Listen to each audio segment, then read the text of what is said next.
Good morning, homesteaders. Welcome back. I know it's been a few days, but we've had some crazy weather last week. Couple snowstorms ran through. Snow's pretty much all melted now. It is 7 a.m. Been up since 5 as usual, and just want to take you into the power room and let's see where our batteries are at. The sun's now just coming up, and I just started the dishwasher, so just kind of curious where we're starting off at today. Let's see. We're at about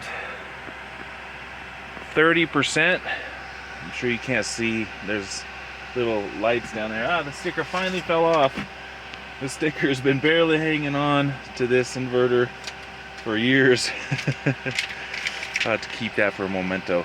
So we got a lot of work done, especially yesterday. The whole family was out here, and let me show you what we got done. I do have a pretty full day today of projects. Okay, so as you guys know, here at the shop, which the wife and mother-in-law actually organized quite a bit of yesterday, it almost looks like a shop inside. So here at the shop, we have the 2 water tanks that are sitting on this deck. We're going to enclose this deck into a storage room. If you're new here, the first time you're hearing about this. But yesterday, I removed all the rocks from, this used to be our chill spot with a fire pit, and the boys would come out and crack some beers, listen to some tunes. This used to be the chill spot, and I'll show you where the new chill spot's going to be. But it's not perfectly graded yet. I did all this by hand, just with a shovel, a rake, and I had to take a big boulder out, so I had the pry bar out here. But we got this kind of going on now. It's looking really good, almost ready. I still need to get tractor with the Gannon box out here, but it is prepped for that. So along with that, yesterday we got the upper chill area, I guess I don't know what we're going to call this, but did the same thing. Got all the rocks out, all the sticks from the big excavator project. The wife brought some chairs out here. We actually had lunch out here yesterday. And then now the new chill spot right here, not 100% yet, but pretty darn close. I'm not sure if you're able to see or appreciate this, but we got a lot of these rocks out and put in the retaining wall. I'll show you what that looks like. So this is going to be the new chill spot. We're putting a fire ring right here, right in the center. We'll be putting some solar lights out here, some power, some water. If ever you guys put a fire pit around your property, make sure there's water, pressurized water close by, just in case. So you see here, we just started this little line of rocks here. Behind me in front of the house, we have so many rocks that we got to get out when we get the tractor here. It's going to finish this off. But you can see the little retaining wall we have here. And here's our new chill spot. We got a bunch of pine trees right here for shade in the summertime. And it's going to be really cool. We're probably going to put it right where the gorilla cart is. Probably put a picnic table here, since all of these trees will grow up and give us a nice shade spot for summertime chilling. So today is going to be doing some staining on the decks, getting ready for that harsh Arizona sun. And what else we doing? I'm going to do a little bit of electrical work. The wife wants me to move the 2 IBC totes we have up on the loading dock of the shop right there. Get those over to where our gray water system are going to be. That's going to be for gray water. But this is it. Really proud of this. It was a lot of work. We're all working on this yesterday. But it's pretty much all cleared now. We still got some rocks to do. This stuff we're going to burn. I got a fire ring down at the entrance of the property. That's going to go right here. And we're considering, I don't know if I want to do this yet, but it'll most likely happen. We have some big stumps that were cut out when we were doing our land clearing. You may turn those into stools or tables over there at the chill spot. So that's pretty much it. That was yesterday. Just a lot of work. I put a little ring of stones around this pine tree here, and the wife brought a couple of her plants just to kind of green it up a little bit. But it's looking really, really nice. Really happy with the progress we made yesterday. If we ever have a band out here, this is probably where we'll set up and put the people down there. So it's we're about 5 feet in elevation compared to that lower platform there. But it's a beautiful day. Fully anticipate full batteries by noon. It's, like I said, 7 o'clock, and it's full sun, no clouds in the sky. Beautiful day. A little cold, but it's all good. Perfect working weather. Don't laugh. I know it's a Ryobi, but it worked darn good getting the mud off our trucks. So I'll cut the video here. If you guys are new here, my name is Vaughn. We live here in northern Arizona on about 48 acres, almost 50 acres. And we're homesteading. We're 100% on solar and almost 100% on rainwater catchment. Even though this year we had to go to town and fill up our IBC totes and put them in our tanks here.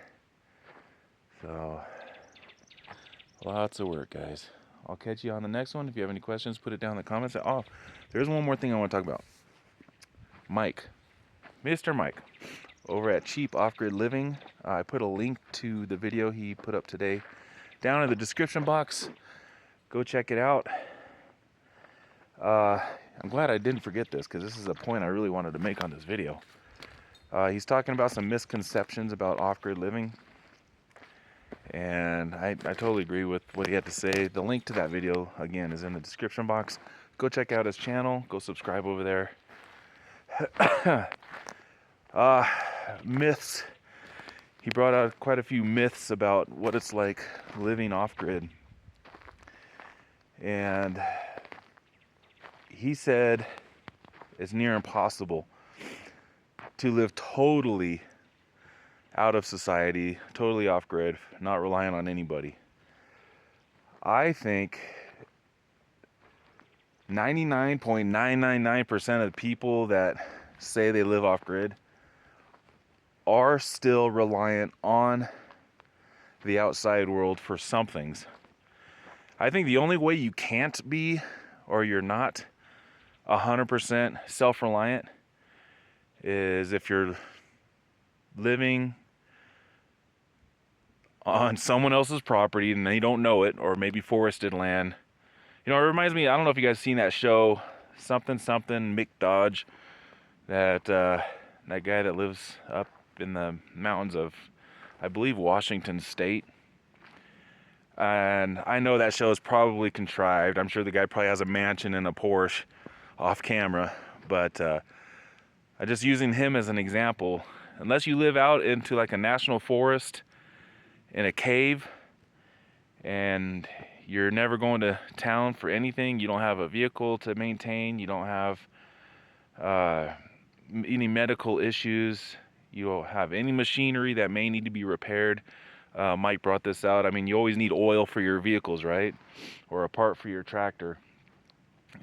The vast majority, almost 100% of people on this planet are reliant one way or another on someone else or something else, not totally self-reliant. Out here, I mean, I was relying on a tractor for a whole week to do all this work. We're reliant on different companies to produce certain things that we need out here, along with food. We're not set up for food yet. I think it's near impossible for the vast majority of anyone, any group of people on the planet, to live totally self-sufficient. I think it's impossible. In this day and age, where we're so reliant on everything else and anything else. I mean, if you guys disagree with me, show me an example. Just one person that is totally 100% self-reliant. And if you tell me, Vaughn, there's this guy on YouTube, he's 100% self-reliant. Really? He's using YouTube? That sounds like he's using a service that someone else provided. You know, if you want to get honest, if you want to get specific, it's near impossible. And like I said, unless you live in the woods by yourself or your commune.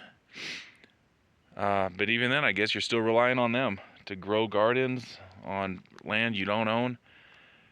I mean, do you wear clothing? You relied on someone in Pakistan to make that clothing, right? That t-shirt you're wearing, those boots that are on your feet. Near impossible. Unless you're a caveman, unless you're one of those people living out in the middle of Papua New Guinea and the jungles with headhunters, and you're just fighting to survive, maybe, I guess. But I'm pretty certain there's no one on this watching this video right now can give me a name of anyone doing it 100%. I don't think it's possible. Not in this day and age. You know, hundreds of years ago, yeah, because we didn't have the things we have now. I think it's near impossible. So go check out Mike's video. He made a lot of good points over there at Cheap Off-Grid Living. I'm glad I got the name of his channel right this time. But yeah, I don't think it's possible to be 100% self-reliant. You can get close.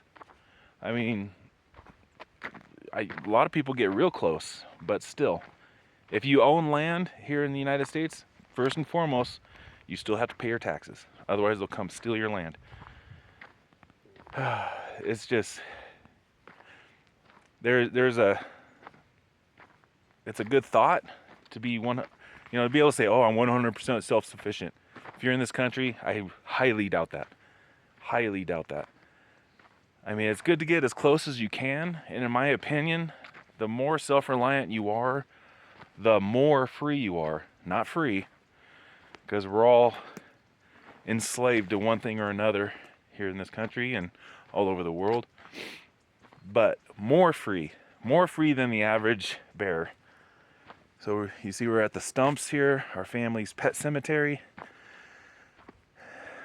Wanted to see if this grave is holding any water, and it is not. I'm not sure if you can see it with the glare. One of our dogs is kind of on his last leg, so to speak. So while I had the tractor out here, I created the stumps. You know, our off-grid pet cemetery. This one's already picked out for Max. Poor guy, he's been a good dog for many, many years.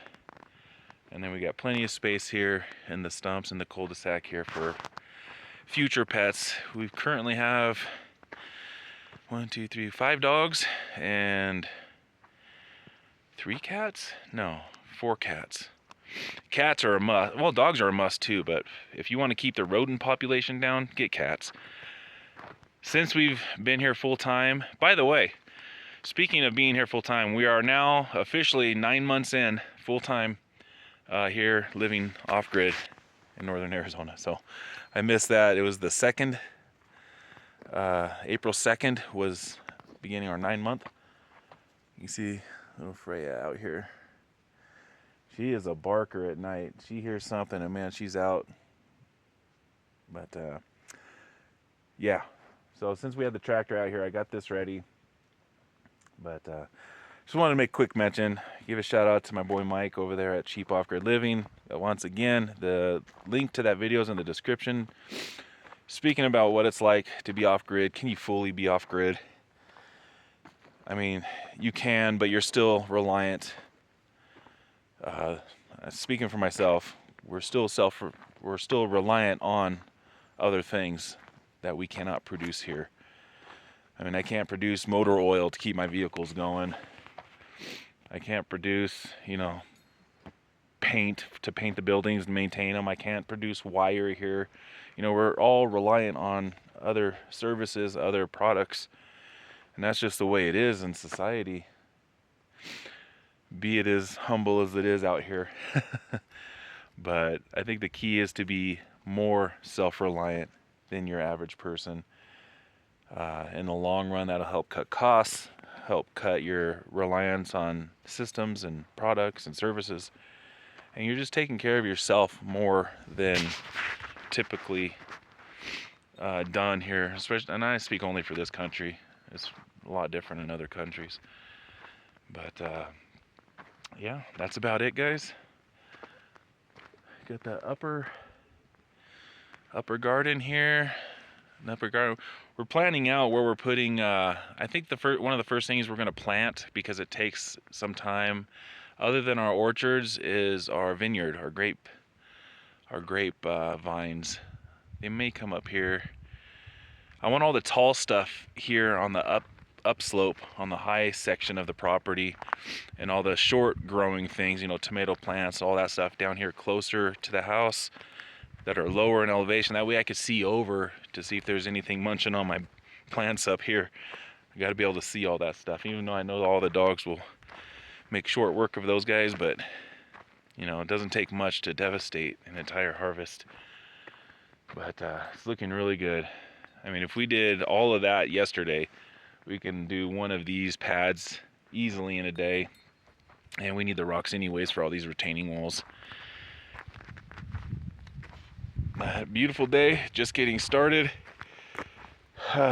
Still need to get a tractor out here again. Still need to get the wood chipper out here. Home Depot rents the 6-inch wood chippers, the tow behind. You know, you can put a 6-inch log in there. So still need more stone here, but as you can see, we're not lacking of any rocks. So it's gonna be nice, guys.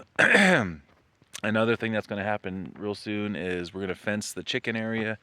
We desperately need to get chickens here. We go through a lot of eggs, and they are very expensive right now. Even though I did find this old lady that was at I don't know if you call it I would call it like a community yard sale that's in one of the nearer towns.